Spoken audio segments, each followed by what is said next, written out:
This is a story of a woman named Rahab. There once lived a woman named Rahab inside the city of Jericho.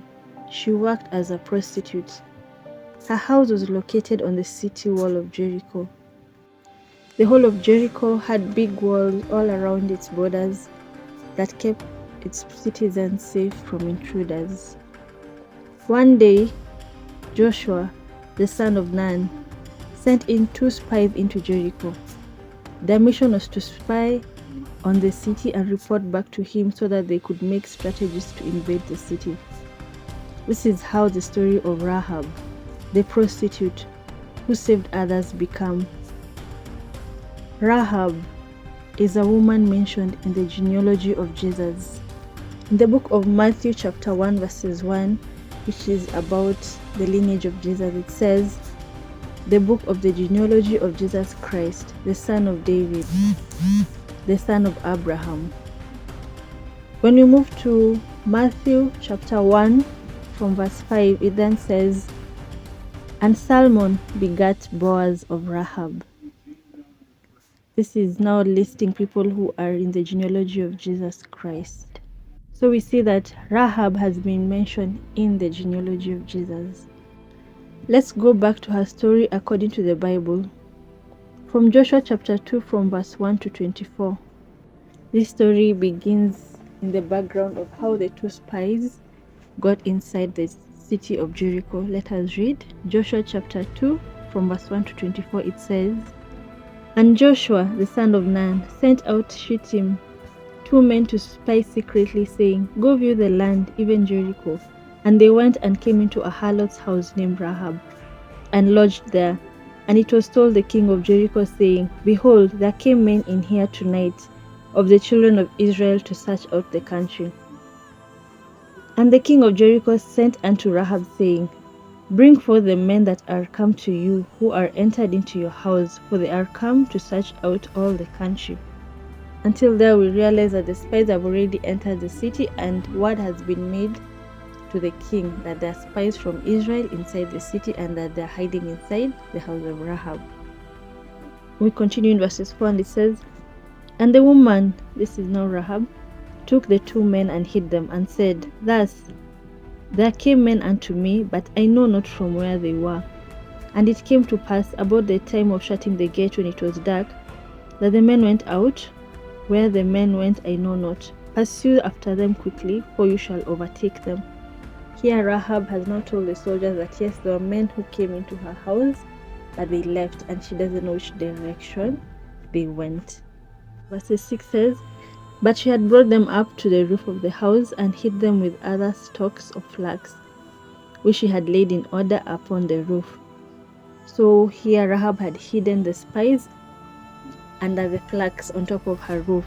Continue verse 7. And the men, now the soldiers, pursued after them by the way to Jordan and to the fords.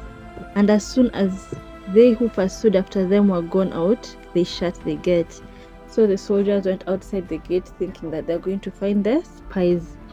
Verses 8. And before they were laid down, she came up upon the roof, and said unto the men, now she went where she had hidden the spies under the flax, and went and said these words to the spies, I know that the Lord has given you the land, and that your terror is fallen upon us, and that all inhabitants of the land faint because of you.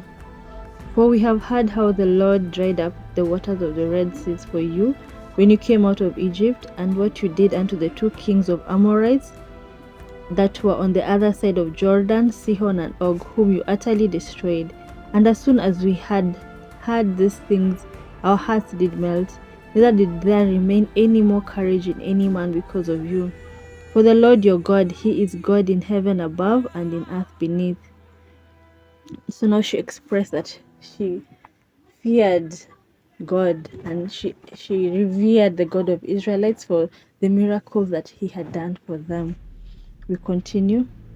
Now therefore, now this is Rahab telling them, I pray you, swear unto me by the Lord, since I have shown you kindness, that you will also show kindness unto my father's house, and give me a true sign. and that you will save alive my father and my mother and my brethren and my sister and all that they have, and deliver our lives from death. So she said she knows that God has already given them the city of Jericho, that they are going to win if they came to invade. But she asked that because of the kindness that she had shown by hiding them from the soldiers, that when they come and invade the city, that if the soldiers could remember and save people of her household. She didn't just ask for mercy for herself, but also for people of her household. We continue. Verses 14. Now the spies answered this thing to her, and the men answered her, our life for yours, if you utter not this our business. And it shall be, when the Lord has given us the land, that we will deal kindly and truly with you. So they told her, it's okay, we're going to do for you as you have asked, as long as you don't tell anybody what has just happened, that you were in the city spying. Verses 15. Then she led them down by a rope through the window, for her house was upon the town wall, and she dwelt upon the wall. So she showed them a way out through the wall. We continue, verses 16. And she said unto them, get you to the mountain, lest the pursuers meet you, and hide yourselves there for 3 days until the pursuers be returned, and afterwards you may go your way. She even gave them a strategy of how they were supposed to escape past the walls. Verse 17. And the men said unto her, we will be guiltless concerning this your oath, which you have made us swear. So they promised her that they are not going to go against what they had promised. Verses 18. Behold, we come into the land. We shall bind this line of scarlet thread in your window, which you did let us down by. And you shall bring your father and your mother and your brethren and all your household home unto you. And it shall be that whosoever shall go out of the doors of your house into the street, his blood shall be upon his head. And we will be guiltless, and whosoever shall be with you in the house, his blood shall be on our head, if any hand be upon him. And if you utter this our business, then you will be free of your oath, which you have made us to swear.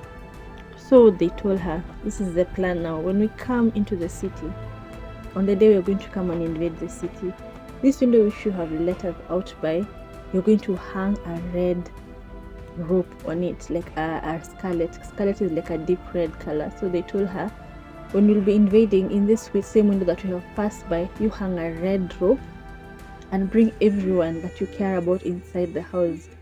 And as long as you don't tell anybody what has happened here today, then no one is going to harm anyone who's going to be inside your house. But if someone gets out of your house and goes outside, their blood will be on their own head. So the protection would have been the scarlet rope on the window, to signify to all soldiers that you're not supposed to hurt anyone in that house. If I pause there a bit, it kind of reminds me of the time when the children of Israel were told, put blood on your doorpost, so that when the angel of death will be passing by, no one inside the house where there's blood on the doorpost will be hurt. Even the angel of death was not going to come and confirm if it's an Egyptian inside there. As long as there's a doorpost that has blood on it, then no one will be harmed inside. So the same thing as the soldier says, as long as you don't tell anybody our business that you have let us out through the window, you just put the scarlet rope on the window and no one inside the house will be harmed, and tell anyone you care about not to leave your house. Verse 21 says, and she said, according unto your words, so be it. And she sent them away, and they departed, and she bound the scarlet line in the window. So immediately, she didn't even wait for too long. After they had just gone, she just tied the red rope, the scarlet rope, on her window immediately. Verse 22 says, and they went and came unto the mountain, and abode there 3 days, until the pursuers were returned, and the pursuers sought them throughout all the land, but they found them not. So they used a strategy which Rahab had told them, that they were supposed to go hide on some mountain for 3 days. After the 3 days, the soldiers would have come back, and so that they can go and meet Joshua later without meeting with the soldiers in between the road. Verse 23 says, so the 2 men returned and descended from the mountain and passed over and came to Joshua the son of Nun, and told him all the things that had befallen them. And they said unto Joshua, truly The Lord has delivered into our hands all the land, for even all the inhabitants of the country do faint because of us. So they went and gave back the report unto Joshua. A few days later, the Israelites go around the city of Jericho. It's in the next verses, the next chapters. And after the 7th day, you know the famous story, the walls came tumbling down. After they went around the wall of Jericho 7 times, then after the 7th time, they shouted and the trumpet was blown. Then after they shouted and the trumpet was blown, the walls came tumbling down, the wall that was guarding the whole of Jericho around. After the walls came tumbling down, the city of Jericho was utterly destroyed from the invasion, except the house of the harlot Rahab. Yeah, let me confirm this story to you. Now the continuation of the part now where the Israelites are inside Jericho, they're invading the city. It's found in the book of Joshua chapter 6 from verse 22 to 25. We read, it says, now they're inside the city of Jericho, the armies and Joshua and the spies. Now Joshua is telling the spies to go save Rahab. Now we read Joshua chapter 6 from verse 22 to 25. It says, but Joshua had said unto the 2 men that had spied out of the country, the exact spies that had been saved by Rahab, go into the harlot's house, now Rahab, and bring out there a woman and all that she has as you saw unto her. So he told them, whatever you had promised her, you go fulfill it, go save her and everyone inside her house. And the young men that were spies went in and brought out Rahab and her father and her mother and her brethren and all that she had, and they brought out all her kindred and left them outside the camp of Israel. So they took them out of the city of Jericho and they took them back to the camp where they were. They are the Israelites. Verse 25, and Joshua saved Rahab the harlot alive, and her father's household, and all that she had. And she dwells in Israel even unto this day, because she hid the messengers which Joshua sent to spy out the Jericho. So what can we learn from this interesting story of Rahab? The first thing is God can use anyone. You see, God is written in the Bible that God is not a respecter of persons. You see, he used a harlot, a prostitute, despite of her past, to show the power of his salvation. Out of everyone in the city of Jericho, it was a prostitute who did a kind thing to the Israelite soldiers that were saved. So God didn't think, Joshua didn't say, that you're a prostitute, we're not going to save you. God used Joshua to save a prostitute harlot. You understand? So God can use anyone, despite of your past. God can use anyone for his ministry to show forth his salvation. Yeah.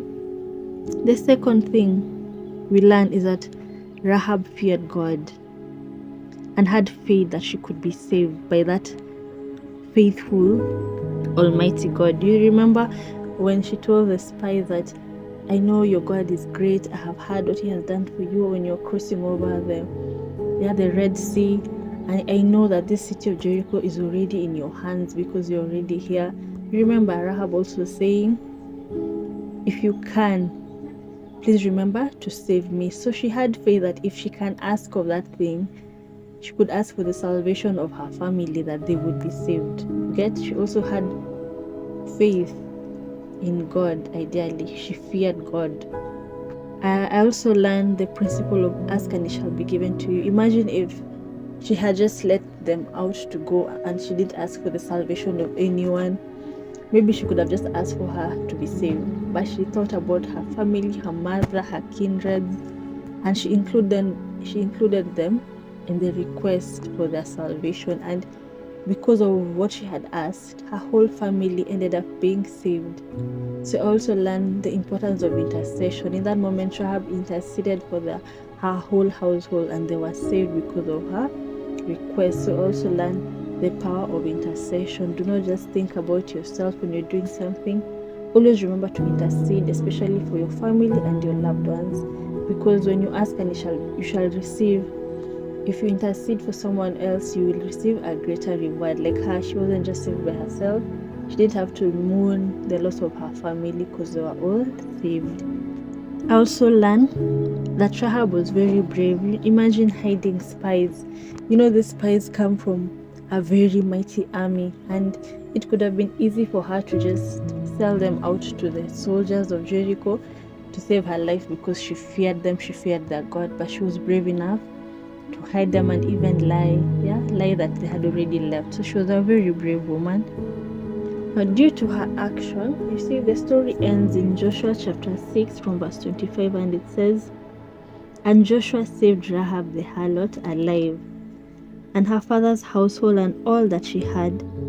And she dwells in Israel even unto this day, because she hid the messengers which Joshua sent to spy out in Jericho." So her whole salvation and for her family was because she hid the messengers, And again, she didn't tell the soldiers that the spies were there.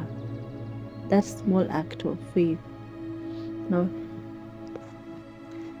all around the Bible, in so many books, Rahab was commended severally as a woman of faith due to her bravery and her faith in God, which helped her to have courage to hide the Israelites because she knew that their God was great.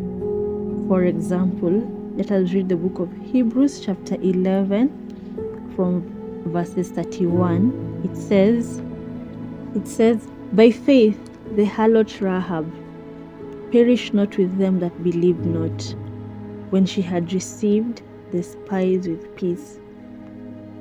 Do you hear that? She is being commended of her faith.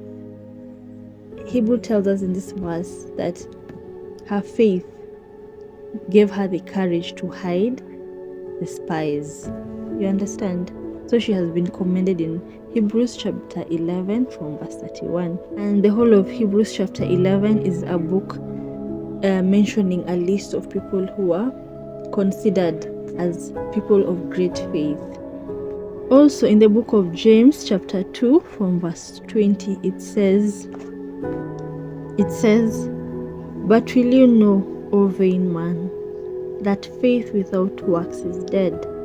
So this chapter was explaining to people that for a person to be called a person of great faith, their actions need to support their faith. You understand? Yes? Because the previous chapter was saying, if your brother comes to you and they're naked, don't have food, and you tell them go in peace, you have not really helped them. You need to, even though you have faith, you need to now act and help them with food and clothing. It also says, what does it profit my brethren, though a man says he has faith and has not works? Can faith save him? This is in James chapter 2 verses 14. It was talking about how people of great faith, it's their actions that prove that they have great faith in God. And then the same chapter commends Rahab by her name as a woman who had faith and her action showed. This is James chapter 2 from verse 25. It says, Likewise also was not Rahab the harlot justified by works, when she had received the messengers and had sent them out another way?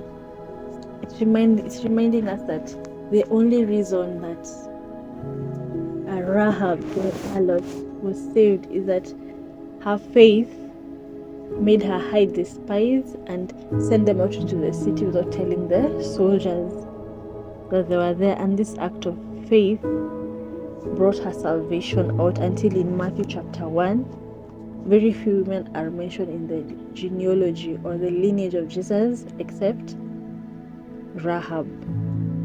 So remember to be kind to others, even strangers. You see, Rahab was kind to strangers, the spies. Have faith in God and let it show in your works. Please let us all remember, including myself, that faith without works is dead. And remember that God is not a respecter of persons. He can use anyone, despite of your past. Thank you for listening. Have a blessed day in the name of Jesus Christ of Nazareth. May the Holy Spirit help you and help me to understand what He wants us to understand in the story of Rahab. Thank you. Have a blessed day.